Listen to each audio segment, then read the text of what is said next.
नमस्कार बंधुरा बंग simple recipes चैनलটির আরেকটি নতুন পর্বে আপনাদের সবাইকে স্বাগত জানাচ্ছি।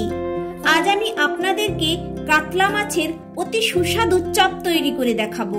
তাহলে দেখে নিন আমি রেসিপিটি কিভাবে বানিয়েছি।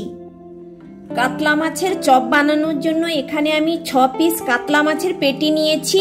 পেটিতে একটু কাঁটা বাছতে সুবিধে হয় আর কম কাঁটা থাকে, তাই পেটি নিয়েছি। চাকা পিসেও এই রেসিপিটি বানানো যায়। এবার আমি এই মাছটা সেদ্ধ করব। সেদ্ধ করবার জন্য গ্যাস জেলে কড়াই বসিয়ে কিছুটা জল দিয়ে দিয়েছি। এই জলে আমি সামান্য কিছুটা লবণ দেব, আন্দাজ মতো সামান্য লবণ দিয়ে দিচ্ছি। এইবার মাছগুলো দিয়ে দিচ্ছি। জলটা গরম হয়ে গিয়েছে।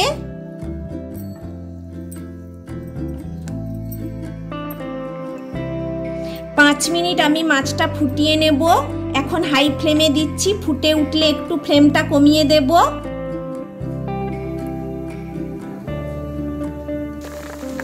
জলটা ফুটে উঠেছে।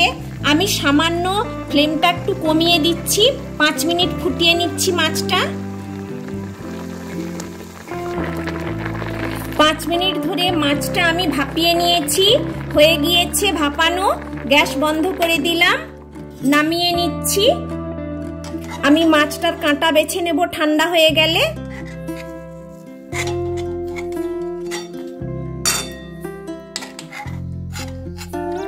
এই মাছ সেদ্ধ করা জলটা স্টক ওয়াটার। এই ফিশ স্টক ওয়াটার আমি ফেলবো না।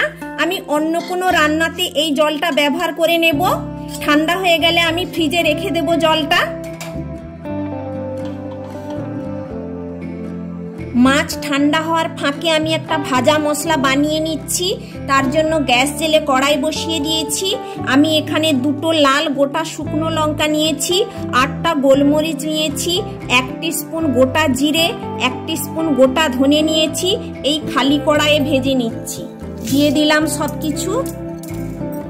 মিডিয়াম টু লো ফ্লেমে ভাজছি। আস্তে আস্তে করে নাড়বো, নাড়তে থাকতেই হবে। নাড়া বন্ধ করলে মশলা পুড়ে যাবে। মশলাটা আমি ভেজে নিয়েছি, ভাজা হয়ে গিয়েছে। গ্যাস বন্ধ করে দিলাম। মশলাটা আমি একটা হামানদিস্তাতে ঢেলে নিচ্ছি। এই হামানদিস্তাতেই গুঁড়ো করে নেব। মিহি করে গুঁড়ো করব না, একটু দানা দানা থাকবে, তাহলে খেতে ভালো লাগে। ঠান্ডা হলে গুঁড়ো করব।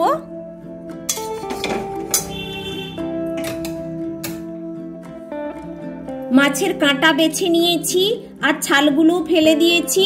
এবার এই মাছকে আমি নিকড়ে নিকড়ে তুলে নিচ্ছি। জল থাকলে পড়ে যাবে।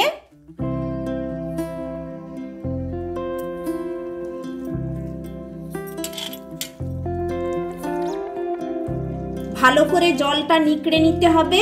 জল থাকলে পুরটা নরম হয়ে যাবে।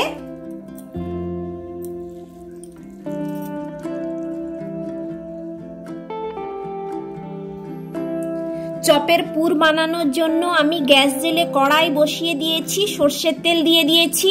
তেল গরম হয়ে গিয়েছে। আমি এখানে 2টো বড় পেঁয়াজকে এইভাবে ঝিরিঝিরি করে কেটে নিয়েছি, দিয়ে দিচ্ছি।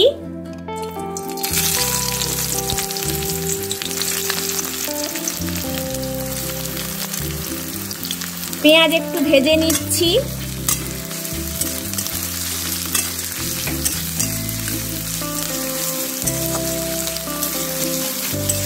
ফ্লেমটা আমি এখন হাইয়ে রেখেছি।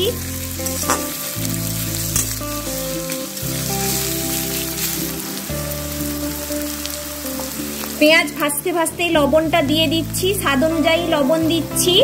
পেঁয়াজটা নরম হয়ে তাড়াতাড়ি ভাজা হবে, তাই প্রথমেই নুনটা দিয়ে দিলাম।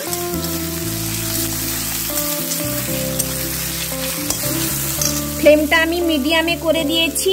এখানে 2 টিস্পুন আদা গ্রেট করে নিয়েছি, 1 টিস্পুন রসুন গ্রেট করে নিয়েছি, দিয়ে দিচ্ছি।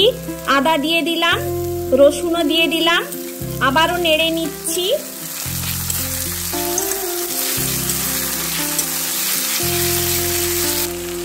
এক টিস্পুন হলুদের গুঁড়ো দিচ্ছি। আবারও নেড়ে নিচ্ছি।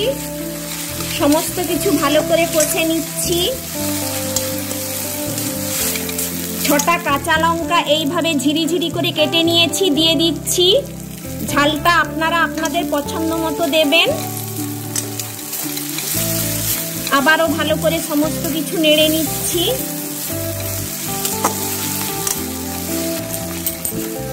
সমস্ত কিছু ভালো করে নেড়েছি। এইবার মাছটা দিয়ে দিচ্ছি। এই মশলার সঙ্গে এই মাছটা একটু ভেজে ভেজে নেব।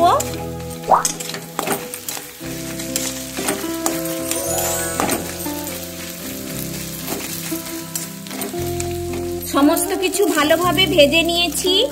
এখানে আমি দুটো আলু সেদ্ধ করে চটকে নিয়েছি, খুব বেশি সেদ্ধ করিনি, অল্প একটু সেদ্ধ করে চটকে নিয়েছি, দিয়ে দিচ্ছি। ভালো করে সমস্ত কিছু আবারও কষে নিচ্ছি।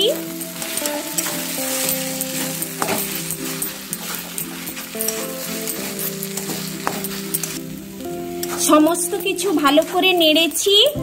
এখানে আমি 1 টেবিল চামচ বিস্কুটের গুঁড়ো নিয়েছি। এই বিস্কুটের গুঁড়ো আমি এই পুরের মধ্যে দিচ্ছি যাতে পুরটা টাইট হয় আর চটচটে ভাব না থাকে। এই বিস্কুটের গুঁড়োর পরিবর্তে আপনারা বেসনও ব্যবহার করতে পারেন। আবারও নেড়ে নিচ্ছি। সমস্ত কিছু ভালো করে নেড়ে নিয়েছি। এবার এখানে আমি কিছুটা ধনেপাতা কুচনো দিচ্ছি। আবারও নেড়ে নিচ্ছি। চপের পুরটা হয়ে এসেছে। এইবার আমি এখানে 1/2 টিস্পুন শাহি গরম মশলার গুঁড়ো নিয়েছি, দিয়ে দিচ্ছি। আবারও নেড়ে নিচ্ছি।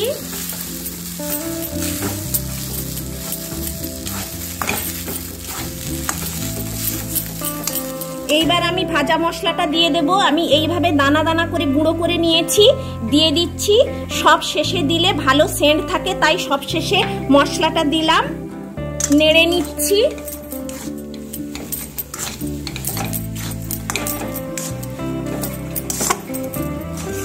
মশলাটা ভালো করে পুরের মধ্যে মেখে নিয়েছি। এবার গ্যাস বন্ধ করে দিলাম। ঢেলে নিচ্ছি।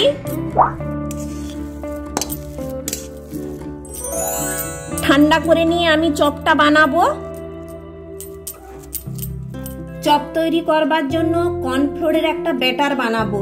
তার জন্য এখানে আমি 3 টেবিল চামচ কর্নফ্লোর নিয়েছি। এই কর্নফ্লোরের মধ্যে আমি 1/4 টিস্পুন লবণ দিচ্ছি, 1/4 টিস্পুন গোলমরিচের গুঁড়ো দিচ্ছি। একটা পাতলা ব্যাটার তৈরি করে নিচ্ছি। জল দিয়ে পাতলা ব্যাটার তৈরি করছি।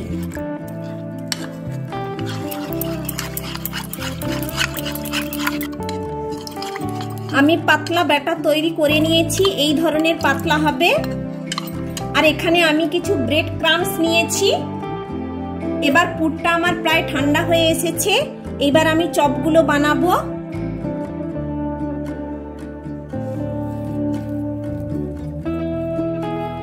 প্রথমে আমি একটা বলের মতো নিয়ে নিয়েছি। একটু লম্বাটে করব। চপের শেপটা আপনারা আপনাদের পছন্দ মতো দেবেন। আমি একটু লম্বা এবং একটু চ্যাপ্টা টাইপের করছি। প্রথমে আমি কর্নফ্লোরের ব্যাটারে দিয়ে দিচ্ছি, গড়িয়ে নিচ্ছি। এক্ষেত্রে কাঁটা চামচই ব্যবহার করা ভালো, ব্যাটারটা উঠবে না। ব্রেড ক্রাম্বসে দিয়ে দিলাম, ব্রেড ক্রাম্বসে গড়িয়ে নিচ্ছি। আবারও কর্নফ্লোরের ব্যাটারে দিচ্ছি, আবারও উল্টে নিলাম, আবারও তুলে নিলাম, আবারও ব্রেড ক্রাম্বসে দিয়ে দিলাম, ব্রেড ক্রাম্বসে গড়িয়ে নিচ্ছি। এইভাবে ডবল কোট দিলে বাইরের লেয়ার খুব মুচমুচে হয়। এইভাবে আমি সমস্ত চপগুলো বানিয়ে নেব।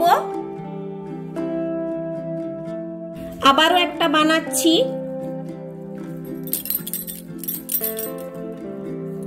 একটু লম্বাটে শেপ করছি, একটু চেপে নিচ্ছি।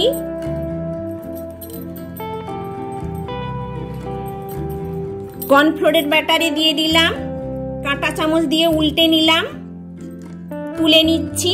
ব্রেড ক্রাম্বসে দিলাম, ব্রেড ক্রাম্বসে গড়িয়ে নিচ্ছি। আবারও কর্নফ্লোরের ব্যাটারে দিলাম, উল্টে নিলাম, তুলে নিয়ে আবার ব্রেড ক্রাম্বসে দিলাম, ব্রেড ক্রাম্বসে গড়িয়ে নিচ্ছি।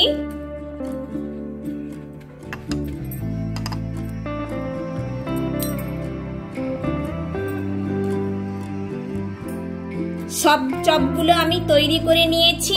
এবার সেট হওয়ার জন্য আমি 30 মিনিট রেখে দিচ্ছি। আপনারা ফ্রিজেও রাখতে পারেন, আমি বাইরেই রেখে দিচ্ছি, 30 মিনিট পর ভাজবো। চপগুলো ভাজবার জন্য গ্যাস জেলে কড়াই বসিয়ে সাদা তেল দিয়ে দিয়েছি। 30 মিনিট ধরে আমি চপগুলোকে সেট করে নিয়েছি, এবার ভাজবো।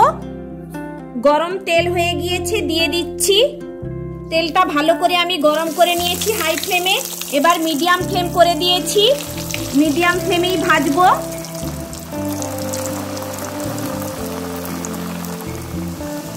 এই চপ ভাজতে বেশি সময় লাগে না, পুরটা তৈরি তাই তাড়াতাড়ি হয়ে যায়।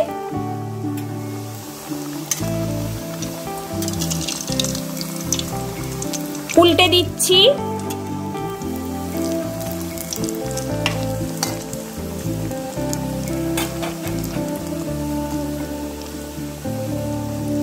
চপগুলো উল্টে পাল্টে দু সাইড ভালো করে ভেজে নিয়েছি, এবার তুলে নিচ্ছি। তেল ঝরিয়ে ঝরিয়ে এই টিস্যু পেপারে তুলে নিচ্ছি যাতে এক্সট্রা তেল সোক হয়ে যায়। এইভাবে আমি সমস্ত চপগুলো ভেজে নেব। সব চপগুলো ভাজা হয়ে গিয়েছে।